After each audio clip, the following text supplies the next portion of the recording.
Hola amantes de la historia.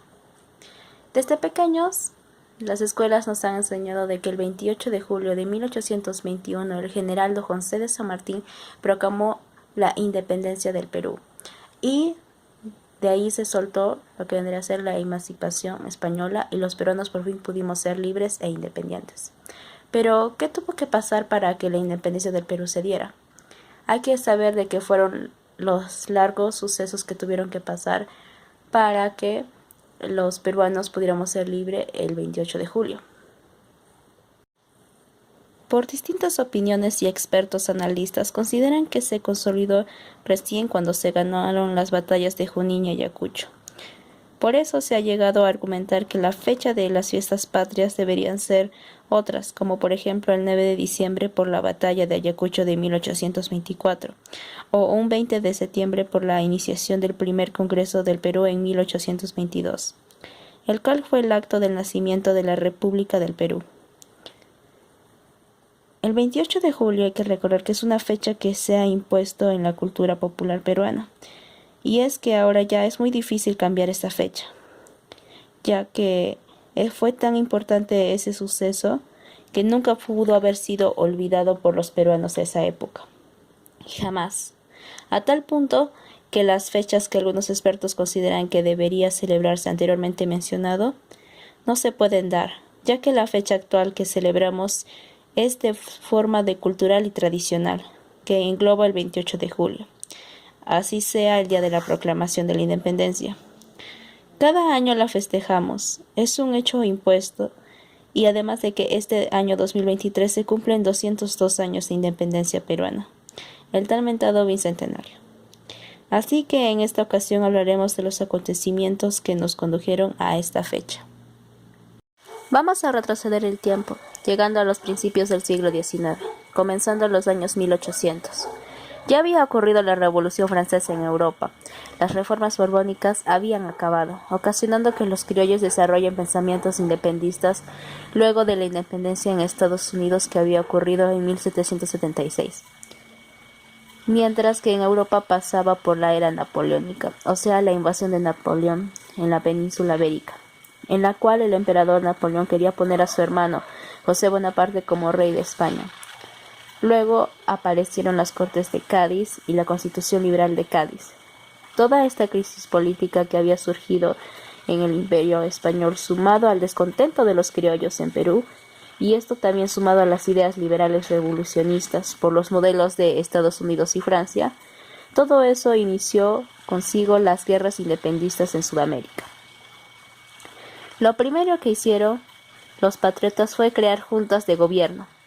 La primera surge en Buenos Aires, Argentina, luego de la Revolución de Mayo en 1810, en la que distribuyeron al virrey del Río de Plata, pero que los realistas apoyaron la causa, pero la situación de España estaba prácticamente en la guerra, metida por José Bonaparte, reemplazando al rey Fernando VII, que se suponía que era el verdadero rey. Y con esta situación en la cual el trono fue usurpado, no tenían de otra los realistas de seguir apoyando la liberación de Sudamérica. Sumando a este hecho, inician las protestas de los criollos, y esto afectaba a los virreinatos. Ese suceso fue aprovechado por los patriotas para iniciar revoluciones y sacar al virrey, con la excusa de que la corona española estaba en manos de un usurpador. Según el historiador argentino Enrique de Gandía, el verdadero interés de los patriotas era lograr una independencia total del Río de la Plata, y esto se le conoció como la máscara de Fernando VII, la cual era demostrar una falsa lealtad al rey de España para así justificar acciones que precisamente acercaron a la independencia. Ante esto, la solución era independizar al Perú. Pero los pobladores no podían solo, tenía que ser un extranjero, y de esta idea vino desde la Junta de Buenos Aires. El primer problema que enfrentaron fue la situación geográfica de ese momento. Su única, por no decir oportunidad de entrar al Perú fue a través de Bolivia. Consigo de eso intentaron por Chile, que posteriormente también lo independizaron, consiguiendo una alianza y financiación. Una vez independizado Argentina y Chile, llegó la Expedición Libertadora a Perú, liderada por el general Don José de San Martín. Ese hecho fue cuando desembarcaron en Paracas el 8 de septiembre de 1820. Luego fueron a Pisco, donde se creó una bandera provisional para el pueblo que consistió en una X con triángulos pintados de rojo y blanco. Pero, ¿por qué no decidieron invadir Lima, si ese sería el primer acto? Esto fue debido a la gran presencia del ejército realista español que superaba a la tropa de San Martín. Así que el plan del general era reclutar gente por todo el Perú, para luego entrar a la capital, lo cual fue un reto para que los peruanos se sumaran a la causa patriótica. Mientras que en España Fernando VII había recuperado el poder y firmado la Constitución Liberal de Cádiz. Llegando a esta noticia tarde, España se enteró que solo había un virrey, perdido el Río de la Plata y la Capitanía de Chile.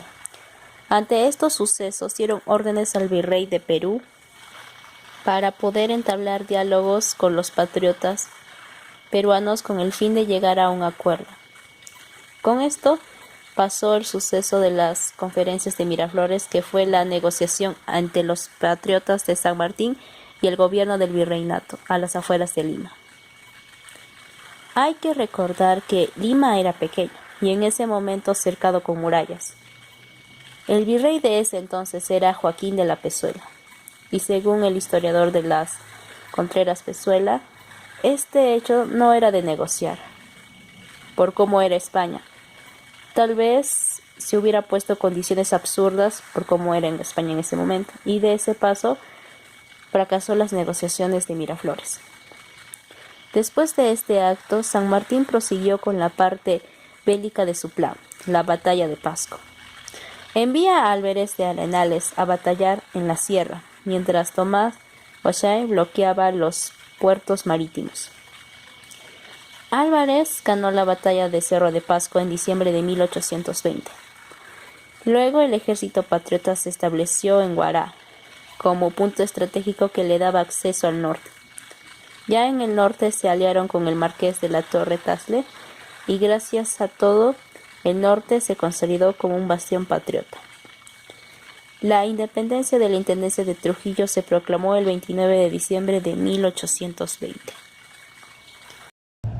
¡Trujillo es libre! ¡Viva Trujillo libre! ¡Viva! ¡Viva la patria! Joaquín de la Pezuela tomó posteriormente la defensiva de la guerra. Protegió Lima y centró los batallones del ejército español en la capital. Decía que si se perdía Lima, se perdía Perú. Varios de sus generales alegaban que era mejor atacar a San Martín que proteger a Lima. Según la historiadora española Ascensión Moitieri, Pezuela consideraba débil y mediocre por perder Chile, Uruguay y todo el norte peruano. Todo lo que hizo que el español José de la Serna derroque a Pezuela el 29 de enero de 1821, tras un pronunciamiento conocido como el Motín de Asnapecón. El plan de la Serna era sacar el ejército realista de Lima para atacar directamente al general San Martín, pero es detenido por el rey, que le pide hacer negociaciones de paz. Es así que se lleva a cabo el famoso encuentro en Punchauca. Chauca era una hacienda en el actual distrito de Caraballo. Allí se vieron San Martín y la Serna el 2 de junio de 1821. Aquí no se llegó a ningún acuerdo, iniciando nuevamente una crisis política. Ante esto, y la Serna se va dirigendamente hacia la sierra. Y es debido a esto que la Serna decide irse de Lima el 6 de julio de 1821 y asentó su gobierno en Cusco. Así San Martín hace su ingreso a Lima con su ejército, levantando los paros para ganar la confianza de los patriotas. Así la situación mejora y el alcalde de San Isidro decide aceptar los hechos y convoca un cabildo abierto el 15 de julio de 1821, donde procedieron a redactar y firmar el acta de independencia. Según la historiadora Scarlett O'Hara, muchos realistas se vieron forzados a firmar y luego abandonaron el Perú. Y finalmente, el 28 de julio se proclamó la independencia del Perú en la Plaza de Armas de Lima y posterior el 3 de agosto inició el protectorado de San Martín bajo el título de Protector del Perú.